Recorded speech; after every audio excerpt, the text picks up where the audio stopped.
A história do Laboratório de Pesquisa em Virologia começa nos inícios dos anos 2000, junto com a história do VGDN, a Rede de Diversidade Genética de Vírus, financiada pela FAPESP, cujo objetivo era criar uma rede de expertise em virologia.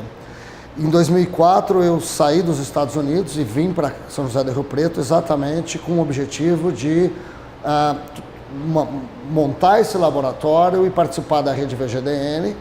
Logo depois eu tive o apoio da FAPESP num projeto Jovem Pesquisador e a gente foi montando uma linha de pesquisa em arbovírus, que é um problema da região. Quer dizer, Rio Preto é uma região muito afetada pela dengue. A gente começou a trabalhar em arbovírus, financiados então nesses projetos, e durante esse processo a gente começou a montar uma rede de colaboradores. E essa rede de colaboradores geraram esse primeiro e o segundo FAMERP-UTMB, que eram encontros pequenos, com outro formato, com outro objetivo. E esse processo leva a um amadurecimento do laboratório. E nos últimos anos, a gente tem um projeto temático envolvendo a epidemiologia de dengue, que agora envolve Zika e chikungunya. E nós fizemos um grande evento no ano passado. A partir do evento do ano passado, a gente discutiu sobre a possibilidade de fazer uma escola São Paulo, tentando transcender o modelo que a gente trabalhava. A gente trabalhou no modelo de simpósio normal e agora a gente achou que era hora de aproveitar esse núcleo de colaboradores e amigos que formam uma equipe sensacional, a nata da arbovirologia mundial, e tentar oferecer para os alunos uma abordagem diferenciada, que é exatamente a proposta da Escola São Paulo.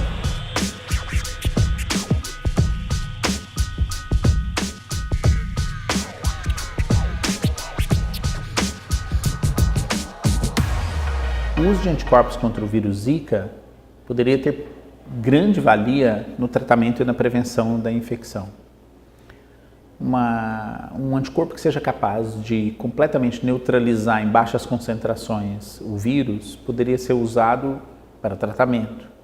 Digamos que uma moça descobre que tem o vírus, uma infecção aguda no primeiro trimestre da gestação. Será que a gente não poderia utilizar um anticorpo assim para evitar que a viremia seja prolongada ou para evitar que o vírus seja transmitido para o bebê? A gente não tem essa resposta, mas é possível que essa seja uma das estratégias no futuro para tratar essas mulheres. Ou uma outra circunstância, onde uma mulher está grávida no comecinho da gestação e onde ela mora chegou uma grande epidemia de Zika.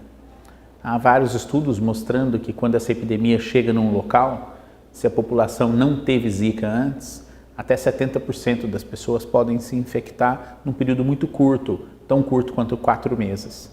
Essa mulher que está grávida, ela evidentemente vai ficar preocupada se ela vai estar nessa contingente de pessoas que vão se infectar pelo vírus Zika na epidemia. O uso de um anticorpo poderia, por exemplo, prevenir que essa infecção aconteça. Faz uma carapaça de defesa contra o vírus, caso ela seja picada pelo mosquito. São estratégias onde se emprega anticorpos de uma forma, portanto, de tratamento ou de uma forma de prevenção. E isso está em aberto.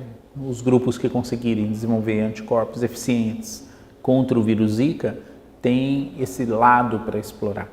Poderia, no futuro, criar medicamentos ou formas de prevenção contra a doença ou mesmo impedir que aconteça casos de microcefalia.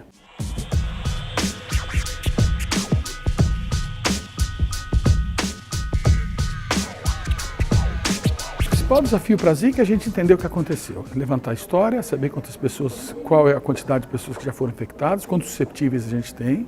Tem um desafio enorme também na questão do desenvolvimento de pequenas moléculas que podem agir contra o vírus. Vocês viram a apresentação do professor Esper Calas aqui hoje, falando do desenvolvimento de anticorpos monoclonais, que é importantíssimo, porque o anticorpo monoclonal ele pode ser extremamente útil para ser administrado para uma grávida que esteja infectada, que pode proteger o feto. Essa terapia baseada em anticorpos monoclonais funciona muito bem para o CMV, que é um STORT também, é o citomegalovírus. Então, por analogia, a gente imagina que isso vai funcionar eventualmente bem contra a Zika. Então tem esses esforços todos acontecendo.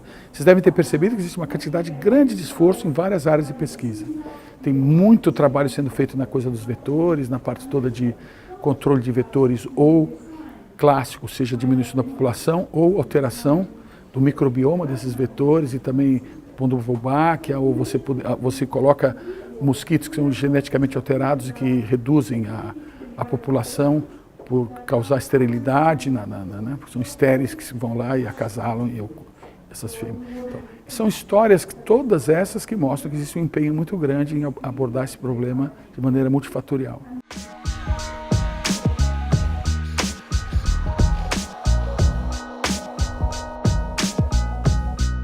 Tem experimentado nos últimos meses um aumento na ocorrência dos casos de febre amarela, numa epizotia e uma epidemia que tem afetado principalmente o Sudeste, principalmente os estados de Minas Gerais e Espírito Santo. Mas o estado de São Paulo também tem sido alvo dessa doença. Nós temos encontrado alguns primatas e alguns casos humanos com transmissão autóctone. Essas evidências têm mostrado que esse vírus que tem circulado aqui se trata de uma emergência nova, com uma origem amazônica e uma introdução independente das circulações anteriores do vírus, inclusive alcançando regiões novas onde o vírus não havia sido detectado há muitos anos, como por exemplo a região de Campinas. O que nós temos observado também de muito interessante é que o vírus ele tem se adaptado a um novo padrão, um novo ciclo. Nós temos o ciclo silvestre da febre amarela e o ciclo urbano. E a doença tem estado cada vez mais próxima do homem, no padrão onde os macacos, onde os primatas não humanos e os mosquitos que estão associados a essa transmissão estão sendo encontrados cada vez mais próximos do ambiente urbano, inclusive dentro de cidades. Essa transmissão tem ocorrido num padrão completamente novo que ainda nós precisamos entender. Não se trata da doença urbana, mas é sim a doenças silvestres se adaptando ao ambiente urbano, apresentando uma nova característica, um novo padrão que ainda precisa ser entendido.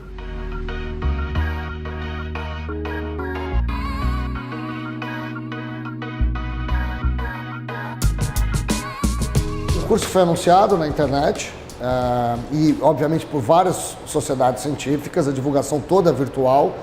Nós recebemos por volta de 350 a 400 inscrições e os alunos foram selecionados baseados no mérito, mas também uma diversidade geográfica, uma diversidade de países e de backgrounds. Ou seja, tem alunos de graduação, tem pós-doutorandos.